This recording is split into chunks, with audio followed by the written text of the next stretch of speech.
জীবনটা সহজ নয়, আর কখনো হবেও না। কিন্তু কঠিন জীবন আমাদের শেখায় কিভাবে লড়াই করতে হয়, কিভাবে জয়ী হতে হয়। আজ তুমি হয়তো ক্লান্ত, হতাশা কিংবা হেরে যাচ্ছ বলে মনে হচ্ছে, কিন্তু মনে রেখো, অন্ধকার যত গভীর হয় আলো ঠিক ততটাই কাছাকাছি থাকে। তোমার স্বপ্ন যদি সত্যি বড় হয়, তাহলে তার জন্য লড়াই করতে প্রস্তুত থাকতে হবে। লোকজন বলবে তুমি পারবে না, তোমাকে নিচে টানবে, কিন্তু ওদের ভুল প্রমাণ করার একটাই উপায়, তুমি নিজের উপর বিশ্বাস রাখো। প্রতিদিন একটু একটু করে এগিয়ে যাও। মনে রেখো, নদীও এক ফোঁটা করে জলেই তৈরি হয়।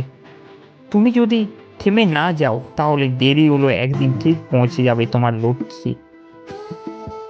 তাই আজ থেকে শুরু করো, এখন থেকে শুরু করো নিজের জন্য, নিজের স্বপ্নের জন্য, কারণ তুমি পারবে, তোমাকে পারতেই হবে।